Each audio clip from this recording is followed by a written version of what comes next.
नमस्कार, मी उपसंचालक रेशीम डॉक्टर महेंद्र ढवळे. माझ्यासोबत आहे आमचे लेखा अधिकारी साहेब शंकरजी बडी. सिल्क समग्र 2 या केंद्र शासनाच्या योजनेअंतर्गत शेतकऱ्यांना आपण लाभ देतो कीटक संगोपन गृहाचा, लागवडीचा, डिसइन्फेक्टंट आणि साहित्याचा. त्यानंतर त्या केलेल्या कामाची पाहणी करण्याकरता आज आमच्यासोबत लेखा अधिकारी शंकर बडी साहेब आले आहे. साहेब, तुमचं स्वागत करतो. नमस्कार. तर हे बघा, आदर्श कीटक संगोपन गृह कसं असलं पाहिजे, तर आपण यशोदाताई लोखंडे यांच्या शेतामध्ये आलो आहे. आदर्श कीटक संगोपन गृह जे यानं बांधलेलं आहे 50 बाय 22 हा आमचा एक त्याची साईज आहे. त्याच्यापेक्षा जास्त याने आपण बांधलेला आहे. समोरचा पोर्शन पाहतो आपण, याला म्हणतात अँटी लिप चेंबर, म्हणजे उजी मासी आत जाऊ नये म्हणून अँटी लिप चेंबर बांधलेला आहे.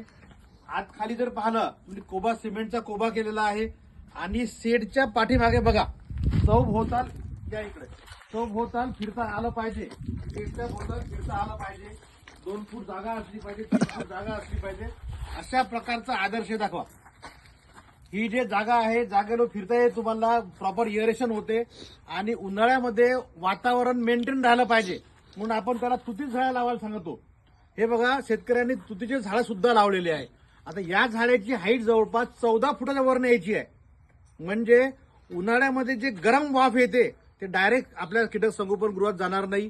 ज्याला मायक्रो क्लायमेट बनते, जे रेशीम उद्योगाला मायक्रो क्लायमेट लागते, ते फक्त 50 बाय 22च्या कीटक संगोपन गृहामध्ये लागते. पूर्ण शेताचं टेम्परेचर, ह्युमिडिटी, तापमान, आर्द्रता मेंटेन करायची नाहीये. या कीटक संगोपन गृहाची केली आहे. बघा, या ठिकाणी बाकायदा त्यांनी जवळपास 4-5 फुटाची दिवाल घेतलेली आहे. याला जसं पोल्ट्री फार्मिंगला केजिंग करतो तसं केजिंग पण केलं आहे.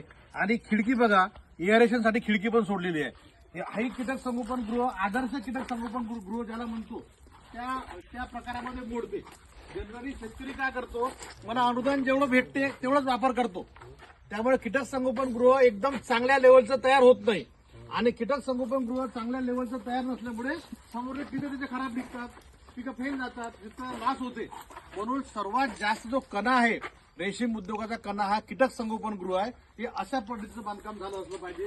खाली बघा, बेसमेंट किती पक्क घेतलं त्यांनी. पूर्ण कीटक संगोपन गृहाच्या भोवताल आपल्याला फिरता येते. खाली धुतल्यानंतर, कीटक संगोपन धुतल्यानंतर तिथून पाणी कसं जाईल, निघेल, हे पाणी सुद्धा पाईप लावलेले आहे. हे पाईप तुम्ही जसे काढले तर या ठिकाणून वर जे धुतलेलं पाणी आहे ते बाहेर येणार. म्हणजे स्वच्छता, डिसइन्फेक्टंट ज्याला म्हणतो आपण, डिसइन्फेक्टंट सुद्धा चांगल्या पद्धतीनं झालं पाहिजे म्हणून यांनी अशी व्यवस्था केली आहे. हे बघा, सोलरचा इथं पंप हे दिला आहे, म्हणजे तुम्हाला दिवस रात्र तुम्हाला त्या ठिकाणी लाईट दिसेल. या ठिकाणी कॅमेरे पण लावलेले आहेत. अशा प्रकारची जर शेतकऱ्यांनी व्यवस्था केली तर हे खूप चांगलं. हे बघा, आता ज्यावेळेस आपल्याला हे वर करायचं असते त्यासाठी या दोऱ्या दिलेल्या आहे. ही दोरी जर तुम्ही सरासर तिकडल्या साईडला ओढली, आणि हा बांबू पण बांधलेला आहे. या ठिकाणी बघा, ओढून दाखवा. हे बघा, हे बघा, दुसरा वाला आहे की. अशा पद्धतीने जर हे केलं आपण, तर हे ताडपत्री वर खाली जे करून आपल्याला टेम्परेचर, ह्युमिडिटी मेंटेन करायची असते, त्यासाठी ही अशी व्यवस्था असली पाहिजे. कंटिजेंट प्लॅनिंग असलं पाहिजे. त्याच्यात शेतकऱ्याला काय होते, पाऊस आला शेडमध्ये जातो, थंडी पडली परत सेट ताडपत्री खाली करता येत नाही. आपण टेम्परेचर आणि ह्युमिडिटी मेंटेन करण्यासाठी किंवा वायू विजन व्यवस्थित मेंटेन करण्यासाठी ही ताडपत्री रोज खाली वर करणे अत्यावश्यक असते. आणि हे अशासाठी जर अशी व्यवस्था जर केली, परमनंट व्यवस्था, तर शेतकऱ्याला त्रास होत नाही. इथे बांबू टाकले याच्यामध्ये, हे बांबू आहे याच्यामध्ये, किंवा पाईप आहे. हे वर करून दाखवा इकडली.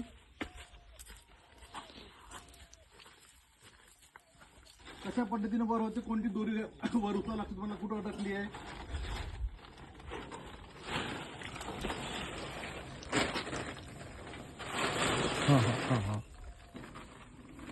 अच्छा, जो खिचाची होती ते नाही खिचली आपण, असं झालं, वर गेलो. आता ही बघा, अशी हे बघा तोड, अशी जर वर केली तर हे म्हणजे 4 माणसाचं काम हे एकटंच करते. आणि जेव्हा खाली सोडायची असली, फक्त तुम्हाला सोडायची आहे जेवढी पाहिजे तेवढी. आणि या ठिकाणी अशी तिला बांधून ठेवायची आहे. या ठिकाणी तुम्हाला बांधून ठेवायची आहे. ये नीचे वाला बांधणे का है, ये नीचे वाला बांधणे का है. अशा प्रकारे आपण तिला खाली वर करून बांधू पण शकतो. आणि ही अशी व्यवस्था जर शेतकऱ्यांना जर केली तर शेतकऱ्याला व्यवस्थापन करण्यामध्ये अडचण जाणार नाही. हे बघा खाली सोडल्यावर हे पूर्ण खाली येऊन जाणार. म्हणून शेतकऱ्यांनी शासनाची जी स्कीम आहे त्या स्कीमचा पुरेपूर फायदा घेतला पाहिजे. नाहीतर शेतकरी काय करतात, गाजराची पुंगी वाजली तर वाजली म्हणून खाल्ली, त्यातून पूर्ण तुमचा विकास होणार नाहीये. ही जी एवढी चांगली योजना आहे सिल्क समग्र 2 नावाची, या योजनेसारखी दुसरी कोणतीच चांगली योजना सध्या तरी नाहीये. एक महाराष्ट्रामध्ये महात्मा गांधी राष्ट्रीय ग्रामीण रोजगार योजना आहे आणि ही दुसरी सिल्क समग्र. रेशीम उद्योगाला दोन्ही योजना फार पूरक आहे.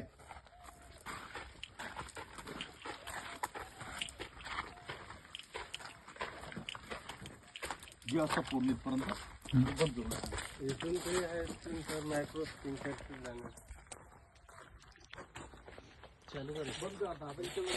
हो हो.